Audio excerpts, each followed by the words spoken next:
My first encounter was when I was told to read a specific page on a certain book in front of the vice or assistant principal in that elementary school, which was PS 124 on East 160th Street.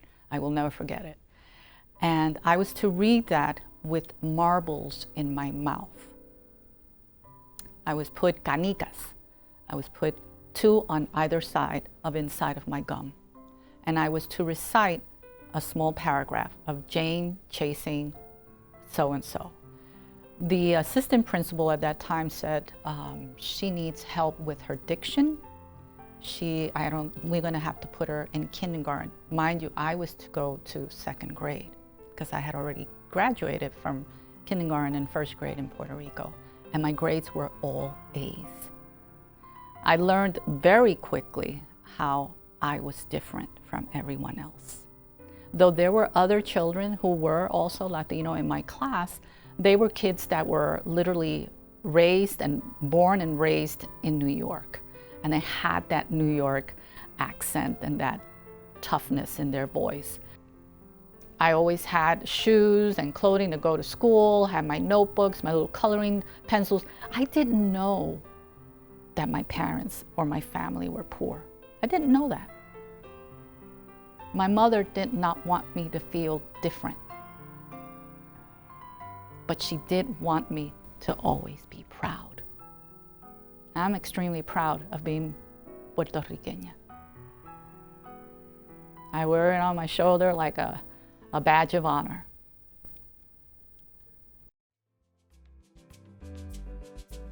I had to take a bus and then I had to take a train into Manhattan. My mother didn't want that to happen. She wanted me to go to Jane Addams or one of the local high schools in the Bronx. And I said, no, I want to see the world. I deserve to see the world. When I made it to High School of Art and Design, that's where it hit me, where I wasn't just in a school with just people like me, people from the Bronx who lived in walk-ups and in apartments, and their balcony or their gardens were their fire escape. I met people from other countries, people from other boroughs, people that literally traveled in from Connecticut just to go to this high school. I was a little intimidated because I would see some who had nicer looking clothing or would always be saying things, oh, well, my mother got me this at this place and that place, like Macy's or, Gimbel's or Orbach's or whatever, or Bloomingdale's. My mother could only get me things either from John's Bargain Store or Hearn's or Alexander's.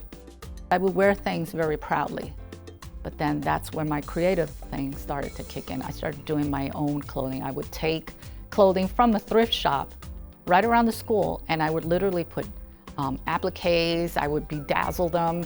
And to do things like that in the early 70s, people were saying, oh, she's into Elton John, oh, she's into this, or she. No, I was just letting out my creative juices. Some high schools have little showcase talent shows, and always the Puerto Ricans would come out and do the salsa stint and stuff like that. I literally, because of traveling so much to Puerto Rico, I said, we need to know about plena, which was the original, for me, the original hip hop. It was the news, but sung out in corners in the streets in Puerto Rico.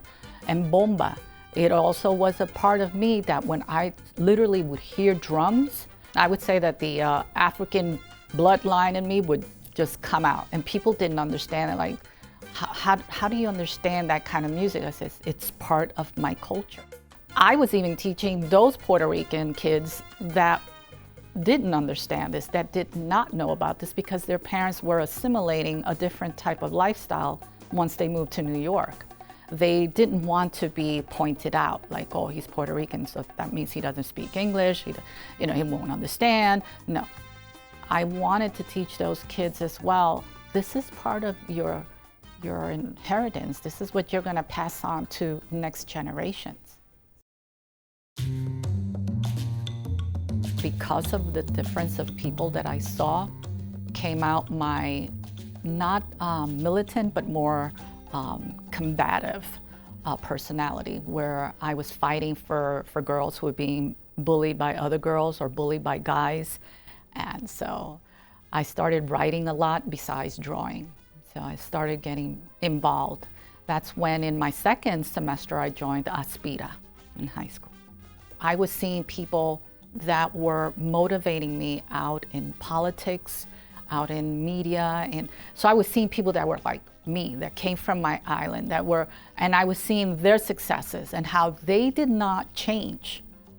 You know, you look at Rita Moreno, when she speaks, she'll talk to you in Spanish and you think she's still on the island. Same thing with Herman Badillo. I worked on his campaign as a child with my mother. He was the very first Puerto Rican, not born on the mainland, that was running for Congress, and he won. He was representing our district. Those kind of things opened my eyes to me and says, si se puede. I can do that. Why not? Who's gonna tell me I can't? That I need money? I'll find the money. I'll work. I'll do what I need to do in order to get ahead. I don't want to be a statistic that couldn't make it. I want to be a statistic that did make it. When I moved to this county in 2002, there weren't many Hispanics out there. And if they were out there, they were not being themselves. I made sure, so if I'm gonna invest in this community, they're gonna know who I am. I'm gonna let them know that, be proud to be Latina. When the Hispanic festivals will come on, I says, come on, show them what you're all about. Share your culture, share your beliefs. You too have something to say. You too need to get involved. You need to vote, you need to participate in the census, and that's what I do. Through the chamber, I educate my members. You know, don't be afraid. You can't live afraid because then you're not an entrepreneur.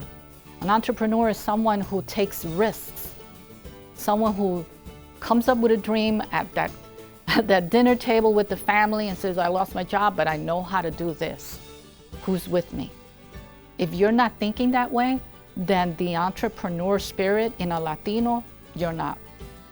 Because Latinos are naturally born entrepreneurs. Puerto Ricans now coming from the island, especially after the devastation of Hurricane Maria, the first thing I tell them is learn English, no matter how. Whether you learn it through your kids or watching TV or anything like that, because when I came to this country and I learned English, I learned it by watching American Bandstand and Fred Flintstone. I would repeat some of the stupid things that I would hear in the cartoons, but I was speaking English. And I wasn't afraid to speak it, whether it was incorrect or I was just babbling off. Don't be afraid, because when you're afraid, you just cannot move forward. And if you came here to move forward, you're not starting the right way. We have dynamic people. We have female astronauts, male astronauts. We have scientists, we have doctors, lawyers, judges, Supreme Court judges. We are American when we are here. It doesn't stop us from being Puerto Rican.